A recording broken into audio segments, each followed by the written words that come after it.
से अच्छा हिंदुस्तान हमारा, हम बुलबुलें हैं इसकी, ये गुलिस्तान हमारा।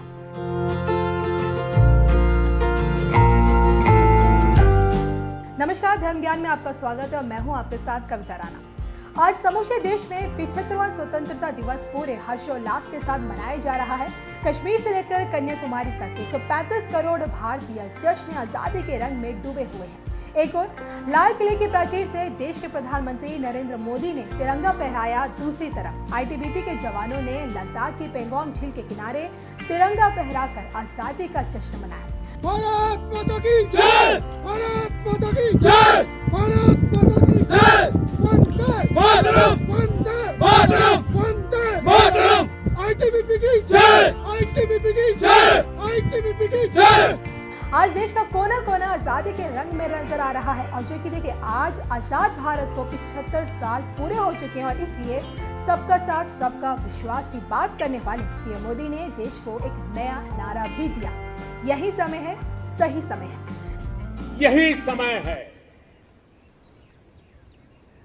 यही समय है, सही समय है। भारत का अनमोल समय है। यही समय है, सही समय है। भारत का अनमोल समय है। असंख्य भुजाओं की शक्ति है, असंख्य भुजाओं की शक्ति है।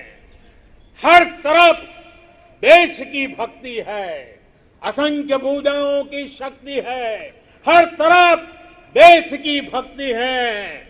तुम उठो तिरंगा लहरा दो, तुम उठो तिरंगा लहरा दो, भारत के भाग्य को फहरा दो, भारत के भाग्य को फहरा दो।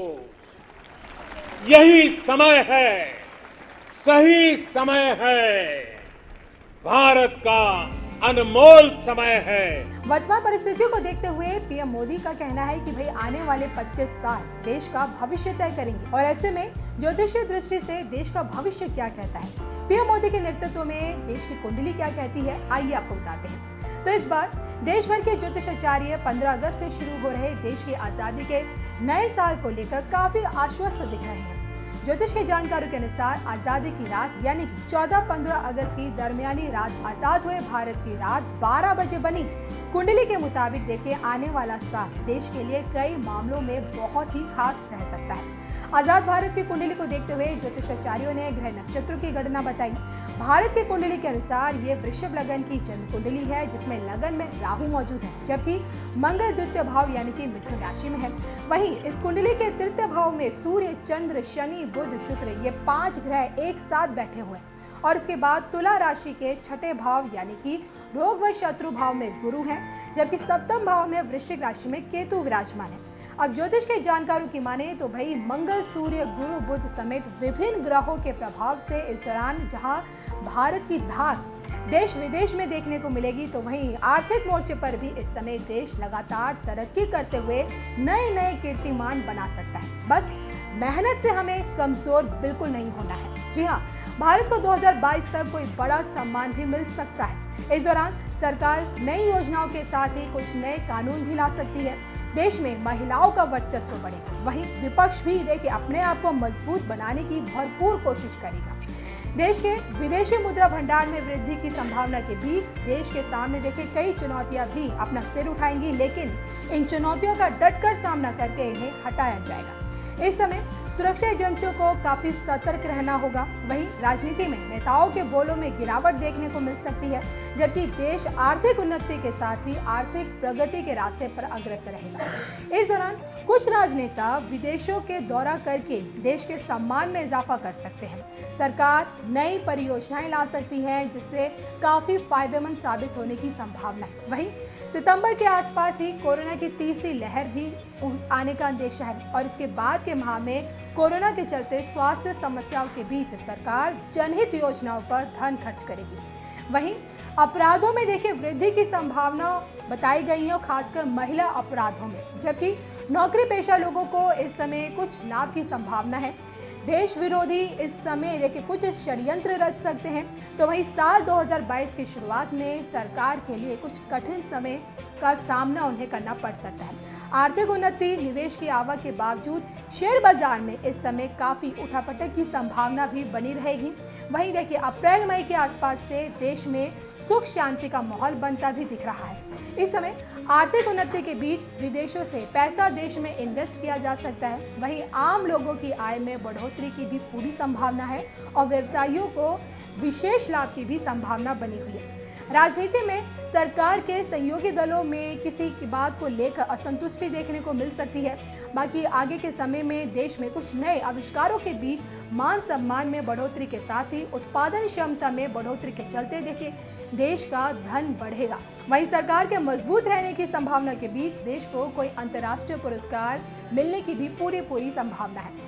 तो देखिए आजाद भारत की 15 अगस्त से जुड़ी कुंडली को देखते हुए देश भर के ज्योतिषाचार्यों ने ये तमाम बातें सामने रखी हैं, लेकिन देखिए इनमें से कितनी बातें सच साबित हो पाती है, देखिए वो तो वक्त बताएगा।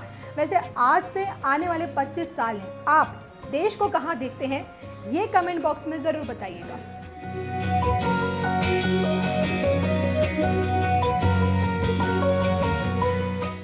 मेरे प्यारे देशवासियों, प्रगति पथ पर बढ़ रहे हमारे देश के सामने और विश्व में पूरी मानव जात के सामने कोरोना का ये कालखंड बहुत बड़ी चुनौती के रूप में आया है। भारतवासियों ने बहुत संयम, बहुत धैर्य इसके साथ इस लड़ाई को लड़ा भी है। इस लड़ाई में हमारे सामने अनेक चुनौतियां थी, लेकिन हर क्षेत्र में हम देशवासियों ने असाधारण गति से काम किया है। हमारे वैज्ञानिकों ने, हमारे उद्यमियों की ताकत का ही ये परिणाम है कि भारत को वैक्सीन के लिए आज किसी और देश पर हमें निर्भर नहीं होना पड़ा।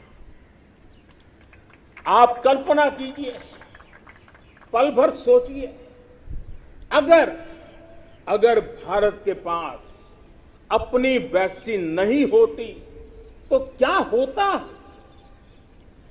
पोलियो की वैक्सीन पाने में हमारे कितने साल बीत गए थे। इतने बड़े संकट में जब पूरी दुनिया में महामारी हो तब हमें वैक्सीन कैसे मिलता, लेकिन भारत को शायद मिलता कि नहीं मिलता और कब मिलता। लेकिन आज गौरव से कह सकते हैं कि दुनिया का सबसे बड़ा वैक्सीनेशन प्रोग्राम हमारे देश में चल रहा है।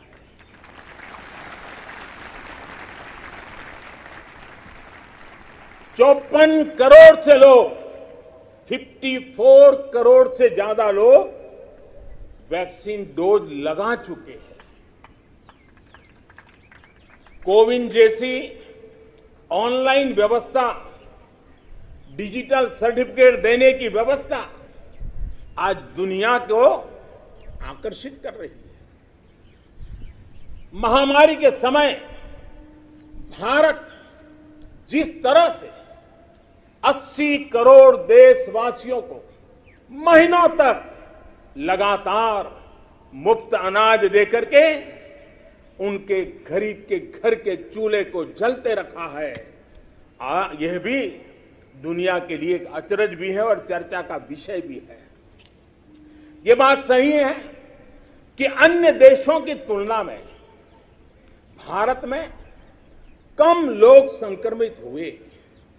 ये भी सही है कि दुनिया के देशों की जनसंख्या की तुलना में भारत में हम अधिकतम मात्रा में हमारे नागरिकों को बचा सके। लेकिन ये हमारे लिए पीठ थपथपाने का विषय नहीं है, संतोष पाकर के सो जाने का विषय नहीं है। ये कहना कि कोई चुनौती नहीं थी, ये हमारे अपने विकास के आगे के रास्तों को बंद करने वाली सोच बन जाएगी। दुनिया के समृद्ध देशों की तुलना में हमारी व्यवस्थाएं कम है। विश्व के पास समृद्ध देशों के पास जो है वो हमारे पास नहीं है। लेकिन इन सारे प्रयासों के बावजूद भी, और दूसरी तरफ हमारे यहां जनसंख्या भी बहुत है, विश्व की तुलना में बहुत जनसंख्या, और हमारी जीवन शैली भी कुछ अलग सी है। सारे प्रयासों के बाद भी कितने ही लोगों को हम बचा नहीं पाए। कितने ही बच्चों के सिर पर कोई हाथ फेरने वाला चला गया, उसे दुलारने, उसकी जिद पूरी करने वाला चला गया। ये असहनीय पीड़ा, ये तकलीफ हमेशा से साथ रहने वाली है।